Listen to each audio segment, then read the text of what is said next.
an introduction for Jan is it's hardly required, um, but more than richly deserved because of the long service that she has lent to the Kipling Society and to Kipling studies more broadly. Um, you will all know Jan probably as the editor of the Kipling Journal, as the name on the title page of the Kipling Journal, and she's fulfilled that role since 2013, so for 11 years now. Jan has also organized 3 international conferences on Kipling. The first was back in 2007. I attended the most recent one that she organized at Senate House, University of London, when I was, I think, in the 3rd year of my PhD, for which I'm very grateful. Jan was not my doctoral supervisor, but was a sort of unofficial supervisor, an unofficial mentor to me when I completed my PhD at Oxford. Jan herself is based at the University of Kent. She's Professor Emerita at the University of Kent. Her publications include her monograph on Rudyard Kipling from 2007, and recently the edited essay collection In Time's Eye. And Jan is also, I might add, about to launch a volume of poetry, which is to be launched. If you're in London or nearby, you might consider going to Jan's launch of Jan's poetry book, which is to be on the 10th of December at 6:30 at the United Reformed Church in Tavistock Place. In any case, now it's my pleasure to hand over to Jan, who's going to speak to us tonight on the finest story in the world. Thank you. Thank you, Alex. And thank you for that generous introduction. Can I just make a couple of corrections? I've actually directed 4 conferences. The last one was the co-direct.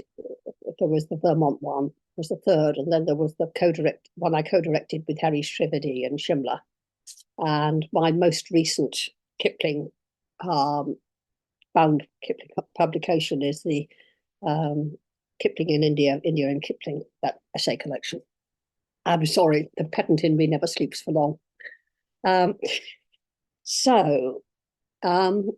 to my paper, which I hope is going to live up to that write-up Alex has given me, because I've been incapacitated with a foot operation, and sort of this is rather the best I can do.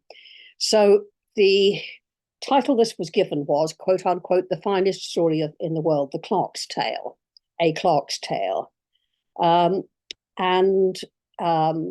You probably, most of you have read this story. It's about a young bank clerk with ambitions to be a writer, who comes out with incredibly vivid and thrilling stories about the life of a galley slave and in a Viking ship, and which turn out to be unconscious memories of his own past lives.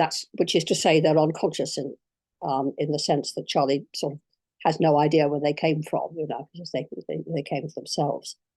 The subtitle, A Clerk's Tale, is slightly misleading because I'm not actually focusing much on Charlie's life or even his past lives, so much as on the story itself.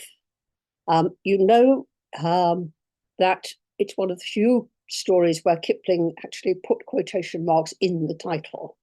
I know this to my cost because it's such a nuisance. When you refer to it in the Kipling Journal, you have to have 2 lots of quotation marks, which means 3, one. And that, in a sense, the title is placing it.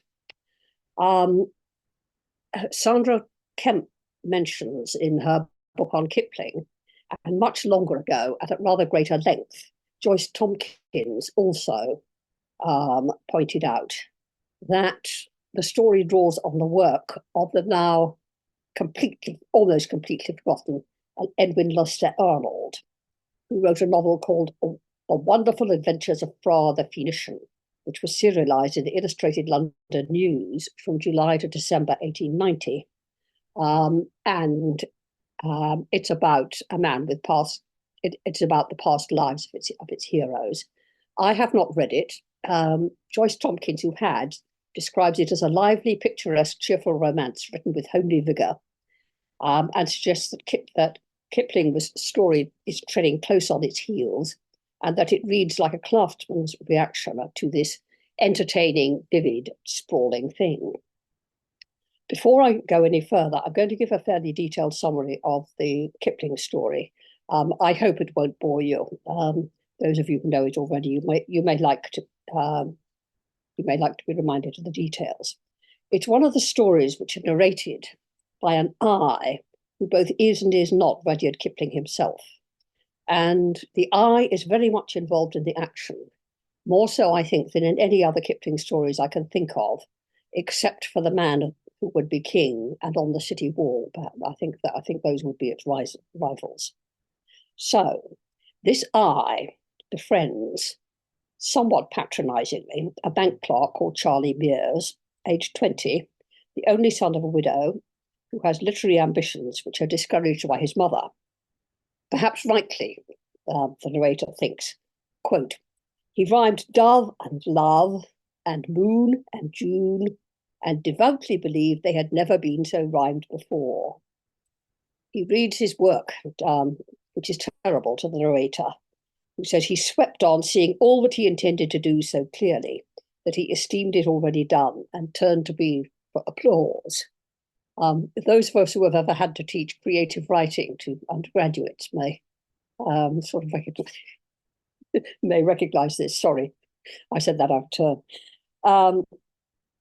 That he visits the narrator. The narrator's lodgings are a sort of bolt hole for Charlie because there he can read and talk about books and indeed write.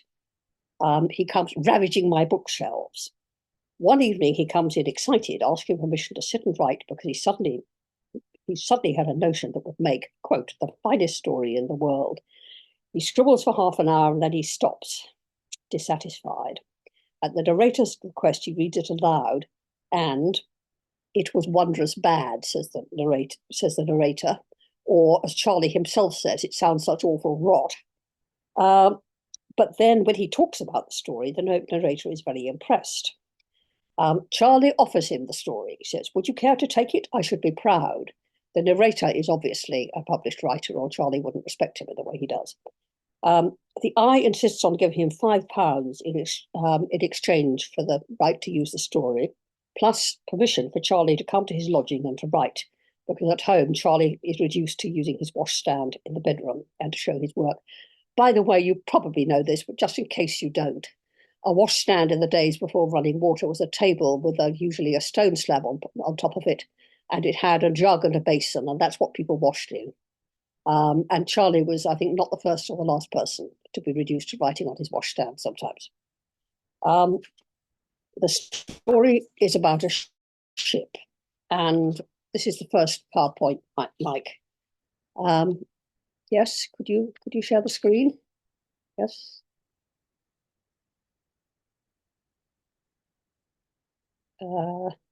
Yes, the kind rowed with oars, and the sea spurts through the oar holes, and the men row sitting up to their knees in water. He's chained to the oar, of course, the hero. How is he chained?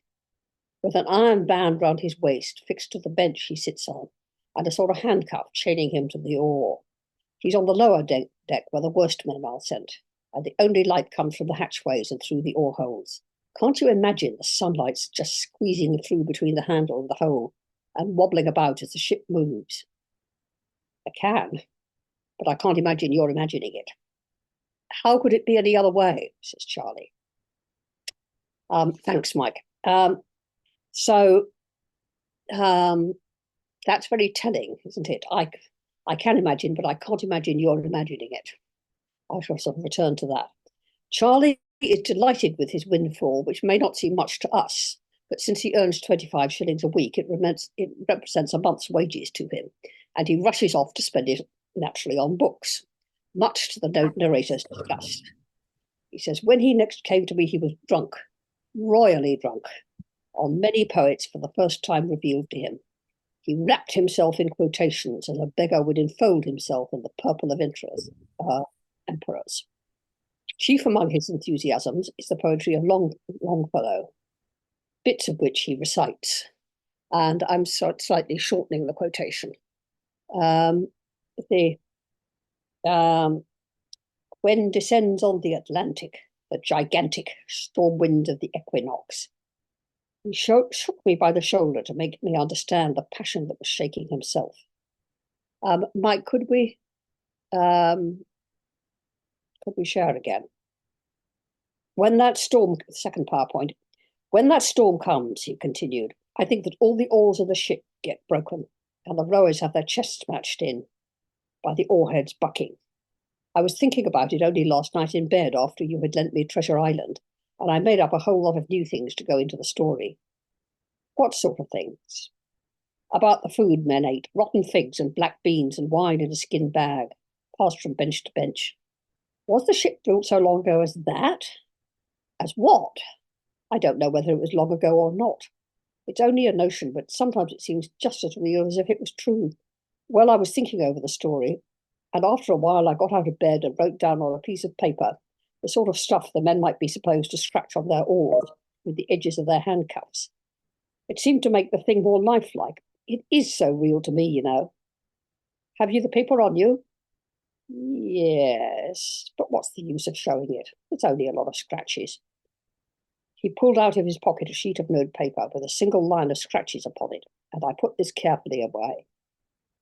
What is it supposed to mean in English? I said. Oh, I don't know. I mean it to mean I'm beastly tired.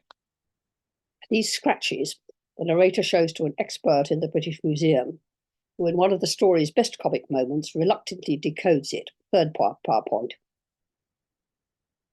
So far as I can ascertain, it is an attempt to write extremely corrupt Greek on the part, here he glared at me with intention, of an extremely illiterate person. He read slowly from the paper. Paula Erchmann Taufnitz Hennecker. Four names familiar to me. Can you tell me what that corruption is supposed to mean? The gist of the thing, I asked. I have been, many times, overcome with weariness in this particular employment. That is the meaning. Exit the narrator, who goes off and dances with joy in the Egyptian gallery, because this information authenticates Charlie's story. It shows that Charlie is in fact remembering a past life as a galley slave, and, says the narrator, was absolutely ignorant of the knowledge sold to me for £5, and he would maintain that ignorance, for bank clerks do not understand metempsychosis, and a sound commercial education does not include Greek. So he thinks he's on to, practically the secret of the universe, certainly the secret of past lives, but he gets very frustrated with Charlie, who only wants to read the poems he's just bought. Charlie says tellingly, what's the use of my telling you what I think when these chaps wrote things for the angels to read? And when Charlie does write anything, it's hopelessly derivative. Quote, the plastic mind of the bank clerk had been overlaid, coloured and distorted by that which he had read, and the result he has delivered was a confused tangle of other voices. When Charlie segs into a different sea story about a voyage under a red-haired man to the beaches, the wonderful, long and wonderful beaches, to Fudia Strandi, I asked, tingling from head to foot. Yes, to Fudia Strandi, he pronounced the word in a new fashion. And the narrator realizes that Charlie has rowed in some desperate adventure of the Vikings of sailing to Wineland, which is America, in the 9th or 10th century. The eye is even more excited because he realizes that his crew is much more than literary. He has proof that one man has lived many lives. And he feels more than ever frustrated. It seemed bitterly unfair that Charlie's memory should fail me. Did the lords of life and death know what this meant to me? Nothing less than eternal fame of the best kind that comes from one and is shared by one alone. He will turn up the world upside down. He will transform humanity's beliefs. There's about a page and a half of this. No, he won't. He runs into the Hindu Bengali Grishchandra, whom he knew of old in India, and who is now training in law in London, and tells him about Charlie in the vernacular. After all, it could never have been told in English, he says. And the Hindu, who knows all about the transmigration of souls, tells him his ambition is no good. These things are not allowed, you know. The door is shut.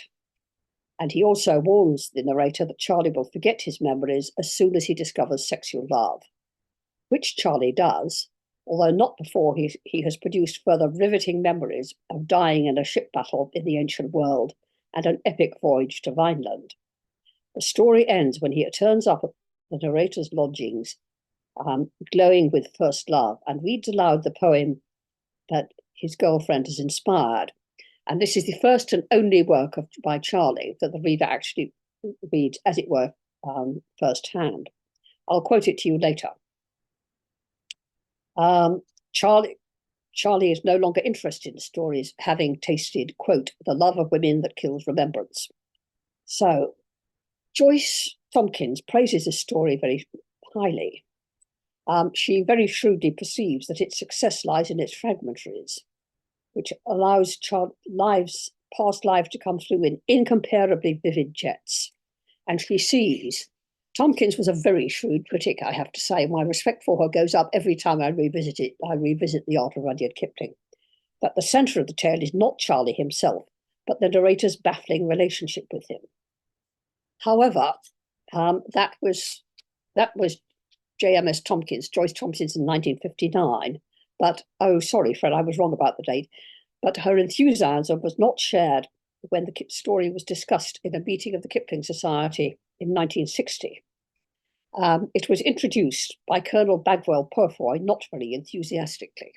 This is what he said. It is very long and rambling and broken up by a lot of dissertation.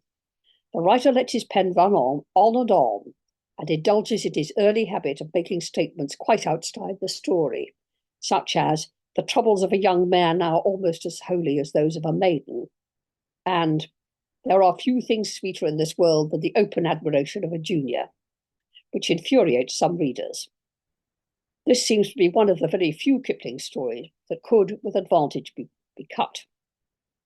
Colonel Purfoy found the story overweighted and top-heady, with the crowding in of memories of life as a Greek galley slave who had also, in another life, crossed the Atlantic. The cross-recollections are confusing, and Grishchunder provides another diversion and takes up too much time, though he conceded that the tale is full of vivid word pictures. Both he and the others in 1960 much preferred Wireless as a more satisfactory story. Well, one sees his point, actually. The narrator does go on. Tompkins was quite right to see that the transmigration theme of the story is really just narrative machinery, which enables the fragments to happen. And I think she was also right that Kipling needs to have so much of it in order to establish the quote-unquote baffling relationship with Charlie, which was at the centre of the story. I think it's also worth saying that Charlie himself is barely recognised as a character. He's generally accepted as being based on Kipling's cousin Ambrose Poynter, known to the family as Ambo, who had literary ambition but not talent. And when Kipling was living in London in 1890, cousin Ambo inflicted hours of his own reading aloud his own bad verse to Kipling, because he was inordinately proud of it. And Kipling listened reluctantly, and perhaps the finest story of the world is a sort of revenge. Possibly the repeated emphasis of the narrator on Charlie's low status and his educational shortcomings were both a kind of revenge on Ambo and a means of disguising the connection with a family member. In fact, we learn very little of Charlie, as I say. Charlie is young, he's poorly educated, he's not physically impressive.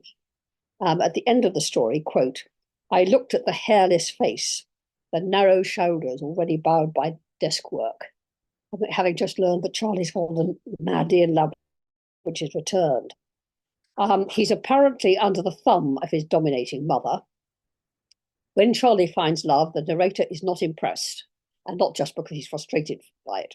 I learned that she, capital S, was a tobacconist's assistant with a weakness for pretty dress, and had told him 4 or 5 times already that she had never been kissed by a man before, and there's a strong implication that this is almost certainly a lie, and that Charlie is being manipulated by a tobacconist assistant. I mean, how low could you go? The only times Charlie really comes alive is the moments of inspiration when he's talking about being a galley slave and in his moments of enthusiasm for poetry, which the narrator learns to put up with as a necessary evil because it sparks off Charlie's memories. We get a far clearer idea of the narrator's personality than we do of Charlie, and I have to say it is not an attractive one. Slight diversion here to the late lamented Hugh Brogan, who, in a paper given to the Kipling Society in 2000, had interesting things to say about Kipling's invention of a narrator as an actor in his stories. He calls the narrator RK because he says he gives readers the sense or the illusion of a real individual who bears a strong resemblance to somebody else, but cannot be shown to be Rudyard Kipling. Too much about him is invented, and too much about Kipling, for example, Mrs. Kipling, is left out. RK, or I, as I prefer to call him, is one of his author's characters, like Mulvaney and Mrs. Hawksby. Any authorial self-revelation is decidedly oblique, even when intentionally. And this, Brogan argues, is Kipling's great innovation in the short story. He discovered that if his narrator became a participant witness as well as an auditor, the strict demarcation between frame and monologue could be broken down, as in The Man Who Would Be King, in which the narrator also takes a hand in the action and is finally the only surviving witness of it. And Brogan then goes on to argue that maybe Kipling got the idea from sort of Dante's Divine Comedy, in which sort of Dante puts himself into the poem as sort of visiting hell and then heaven and purgatory. This is very shrewd about the way the narrator draws into the narrative, and it matches Tomkins' argument that, I'm quoting her again, that in this story, the reader is magnificently handled. As we strain to distinguish and piece together the scattered hints of Charlie's former lives, we share the anxiety of the eye for a full vision, and in effect get a much stronger imaginative impression of the past from disjointed fragments than we could have done from a complete picture. The fragments glow with conviction because we are infected with excitement at a revelation so imminent and yet so completely unrealizable. Well, that is splendidly said, but I have to say that we does not include all of the story's readers, and certainly not Colonel Bagwell Purfoy, who thought it went on too long and had too much machinery and was too rambling, and too much laying down the law in it too.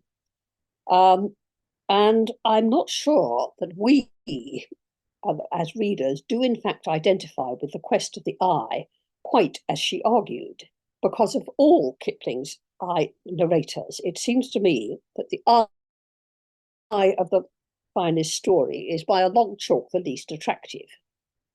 The human sympathy of the eye with Peachy and Carnahan in The Man Who Would Be King, or with Mulvaney in The Courting of Dinah Shad, or even with what's his name, with Moira Sitchcliffe and her boyfriend in the dog Harvey. It's conspicuous by their absence in this story. Neither do we find the ironic self-knowledge which the eye on the city wall comes to when he realizes at the end of the story how he has been made use of by Lalun and by his Indian friends whom he thought he knew so well. There is that moment at the beginning where the eye lets the boy use his lodgings for companionship as a sort of bolt hole, but his attitude to Charlie throughout is one of snobbish pity and contempt for this lower class, uneducated youth, although it's complicated by envy of Charlie's access to an inspiration much beyond his own, and which he wants to use for his own end, and his frustration that Charlie is such an unsatisfactory tool because he's so easily distracted by his reading. He says, there was nothing that was not possible if Charlie's detestable memory only held good. But I was entirely at Charlie's mercy, and as long as there was a 3 and 6penny bone volume in his reach, Charlie would not tell. And there's a very telling bit when Charlie describes the shipwreck which ended one of his past lives. There he is. He sees the other ship coming for theirs. I twist, and it hits, and I twisted my head round and saw the water stand still as it topped the right bulwarks, and then it curled down and crashed, and I felt it hit my back, and I woke. That, in other words, the dream ended at the moment of Charlie's death. When he wakes is when he died. The eye asks, when the sea topped the bulwarks, what did it look like? It looked like a banjo string drawn tight, and it seemed to stay there for years, said Charlie. Exactly. The other man had said, it looked like a silver wire laid along the bulwarks, and I thought it was never going to break. He had made everything except the bare light for this bit of useless information, and I had travelled 10,000 miles to meet him and take his knowledge at second hand. But Charlie, the bank clerk on 25 shillings a week, who had never been out of sight of a main road, knew it all. I am very struck reading this by the narrator's heartless greed for knowledge and his self-pity about the trouble he's had to take to meet the sole survivor of a shipwreck. Sorry, I should have introduced the passage with that. That's it. The word knowing was very often applied pejoratively to the young Kipling, and it's only too true of this I. Kipling's best self did not despise people simply because they only earned 25 shillings a week and weren't educated. The I's knowing this accounts for those many generalizations about men and women that clog up the story and which so displeased the Kipling Society readers in 1960. It's the same, too, when Grish Chunder appears. He's sort of tediously knowing about what an intellectual must be like, really. He knows about Indians. He knows that Charlie's low status defines him forever as second-rate. He knows Charlie's poetry can be no good. J.I.M. Stewart, in his study of Kipling, wrote about one of Kipling's characters that he knows the answers to everything, just as the uninspired Kipling did. And in fact, he reads to me almost like a self-parody. You may think that's going too far, but I think it would be naive to accept the story at the I's own valuation as its readers, even the great Joyce Conklin seemed to do, because there are two very important things that the I doesn't know. First of all, and I'll be fairly brief about this because I'm summarizing an argument I made in the current Kipling journal. I think it is the current one, yes, about Kipling and the classics, about Kipling and Greek, that the scratches which the British Museum official, the learned man, deciphered as corrupt Greek, are in fact a phonetic transcription of an ancient Greek sentence meaning, I have been many times wearied in this employment. They themselves are, they have, of course, to have been written by Kipling, and as I argue in that article, Kipling did learn New Testament Greek at school, which isn't as hard as classical Greek, but you have to have done quite a lot of hard graft even to learn that much. And so, the Greek has to have been written by Kipling. Where else could he have found it? And also that they are, in fact, a translation of the line by Longfellow, a line that Kipling knew extremely well. Harry Ricketts tells us that in Kipling's London lodgings, when he was beavering away at the stories that were making his name, his desk bore the inscription, gouged with a Gurkha kukri in letters 6 inches deep, "Oft was I weary when I sat at thee." Very nearly the same quotation, sat rather than toiled, but it's obviously from the same line. Now, here is the whole poem. It's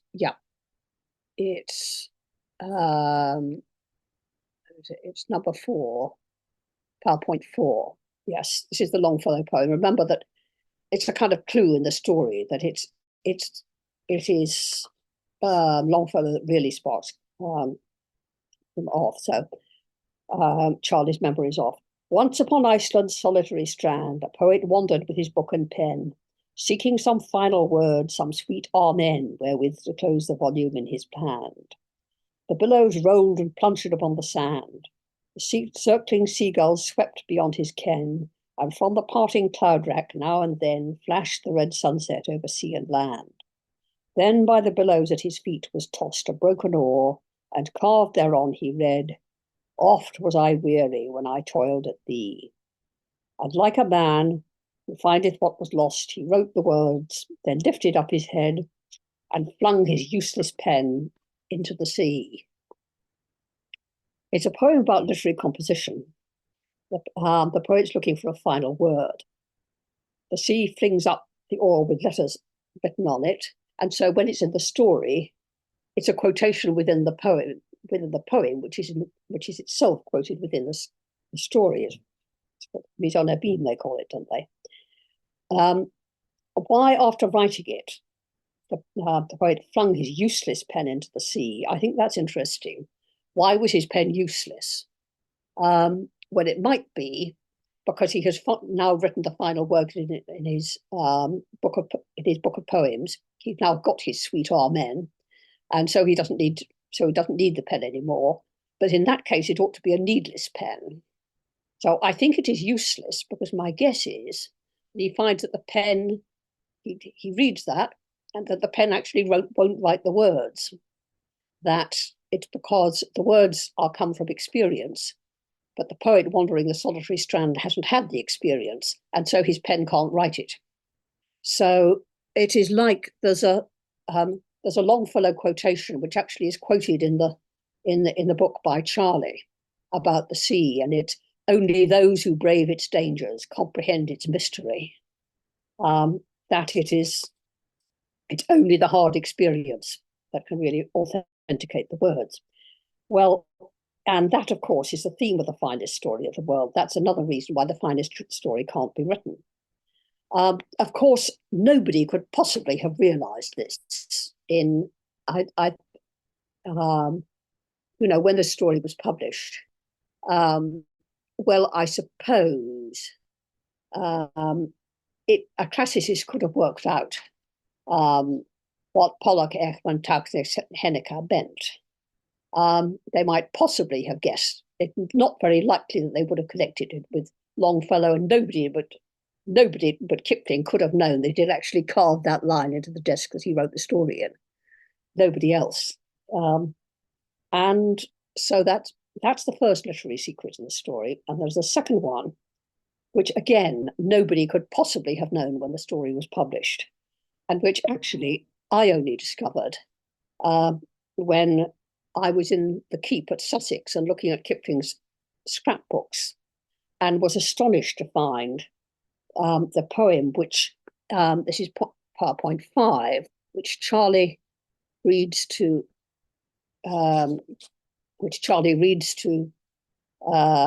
aloud to the narrator at the end. That it was the same poem. Again, I'll read out. The day is most fair, the cheery wind halloos behind the hill, where he bends the wood as seemeth good, and the sapling to his will. Riot, O wind, there is that in my blood that would not have thee still. She gave me herself, O earth, O sky, grey sea, she is mine alone. Let the sullen boulders hear my cry, and rejoice though they be but stone. Mine, I have won her, O good brown earth, make merry, 'tis hard on spring. Make merry, my love is doubly worth all worship your fields can bring. Let the hind that tills you feel my mirth at the early harrowing. PowerPoint 6. Yes, it's the early harrowing, all right. Past a doubt, I said with a dread at my heart. Charlie smiled but did not answer. Red cloud of the sunset, tell it abroad. I am Victor, greet me, O sun. Dominant master and absolute lord, O the soul of one. Well, this poem can. I've finished. I finished screen sharing. Thanks. You can read that on the now on the Kipling Society website. Actually, for all the narrator's contempt, this is not really bad, but it certainly is derivative. Perhaps from Swinburne, more likely, I think, from Dante Gabriel Rossetti. It's using very much the same stanza as Rossetti's most famous poem, The Blessed Damozel. And unlike the marvelous Song of the Galley Slave, which comes from Charlie's unconscious depths and his long ago experience, and which I'm not quoting tonight, this poem was not reprinted in Kipling's Songs from Books, and it wasn't in any of the collections he supervised. It was first printed in Andrew Rutherford's collection of Kipling's early verse in 1985, and it's in Thomas Pilley's Complete Poetry of Rudyard Kipling, pointing out, which Pilley points out, there's a slight difference in the last line. The original, the holograph ends up dominant master and absolute lord over the life of one. It is now, Kipling wrote, we know, a great many parodies when he was at school, but this fairly plainly is not one of them. It is one of the many love poems inspired by Flo Garawat, with whom Kipling fell in love with as a teenager, and to whom he considered him engaged when he sailed for India on the 20th September of the same year. Flo famously made it clear to him that the attachment was on Rudyard's side only and broke it off. When he met her again in London in 1890, he fell in love with her again and was again rejected, and put his pain and discomfiture into the novel The Night That Fails, portraying Flo as the letter artist Maisie, whose rejection causes the hero such misery. Well, this this poem, Pilley dates it to the 29th of March, so it was a springtime poem. It goes on about the spring and so on, and it's obviously written out of adolescent ferment, isn't it? Riot my blood and so on. And it's impossible to tell what experience, if any, After a Promise is based on. It may be that Flo had made to Kipling what he took to be a promise of mutual devotion. It may equally be that this is an if-only poem, imagining what exultation he would feel if she did so. But any way you take it, the poem is straight. So the story contains an autobiographical irony known at the time of writing only to Kipling, which is that and the irony was that he never had any chance of being dominant master and absolute lord of his beloved. This parallels this similar but not identical irony in the story. The absurdity of Charlie, with his hairless face and narrow Clark's shoulders, making that claim, compounded, of course, by the eye's certainty that the tobacconist's assistant Charlie has fallen for not only does not deserve his promotion, not only is not subject to him, but has probably manipulated him into declaring his love. Although why he thinks so, I really don't know, because I wouldn't think that a Clerk on 25 bob a week was going to be much of a catch. I would have thought that a worldly wise tobacconist's assistant would look a bit higher. But anyway, that's by the by. But then the narrator's class snobbery about Charlie means that he misses a great deal about the boy. Charlie has no room of his own and has to write on his washstand, which makes him pathetic and ludicrous. According to Claire Tomalin's biography of Hardy, that's the way Hardy had to start too, and Hardy's mother didn't think much of his writing either. I don't suppose he talked about that at the Savile Club where Kipling met him, but still, it's impossible for me to forget that. And Charlie is uneducated.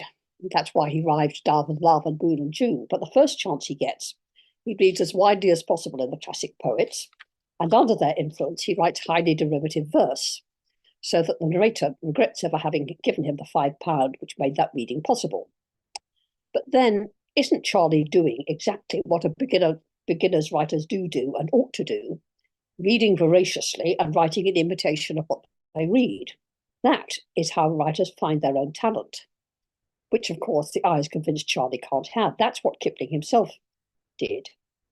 And in that reading, Charlie finds what triggers him to the depths. That is the Longfellow. When the narrator asks Charlie how he got the idea from the story, the answer is it came of itself. Isn't that exactly what Kipling wrote in Something of Myself of his creative demon, to which he owed all his best work? I quote again, my demon was with me in the Jungle Books and Kim. When those books were finished, they said so themselves, with almost the waterhammer click of a tap turned off. I think that because the narrator so despises Charlie and only regards him as a means to an end, he will never really understand Charlie. Well, maybe you're thinking that I'm arguing here that the secret of the finest story is that Charlie is really Kipling. No, I'm not. Because the I, unattractivity is also Kipling, the man of the word. I don't think it's a riddle story. I think Rowan Williams got it right in his 2006 sermon about Kipling, that the story is about genius. And Kipling knew more than he knew that he knew.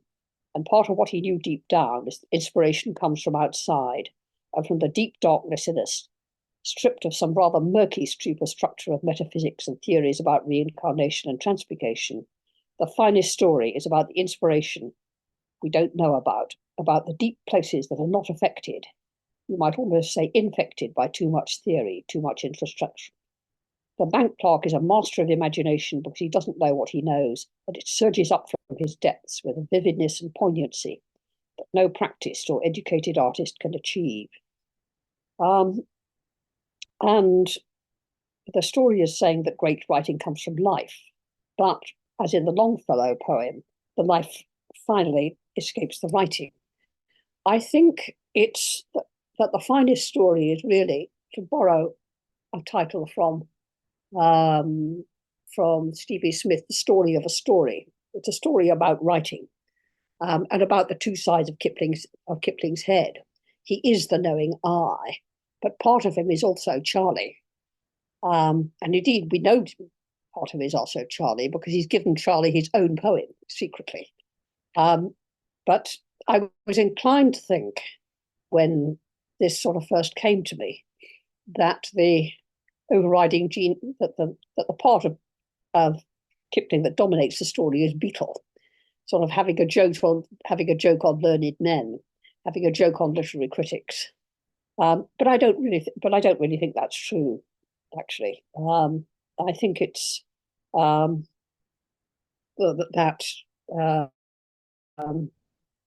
because part of him also knows Charlie's limitations. But I think perhaps a better title would have been, if I'd thought of it in time, The Finest Story. And thinking of the two-headed man, The Finest Story, a two-sided story. Thank you. Any questions? Thank you. Many thanks. So, I have a question. In fact, I'm wondering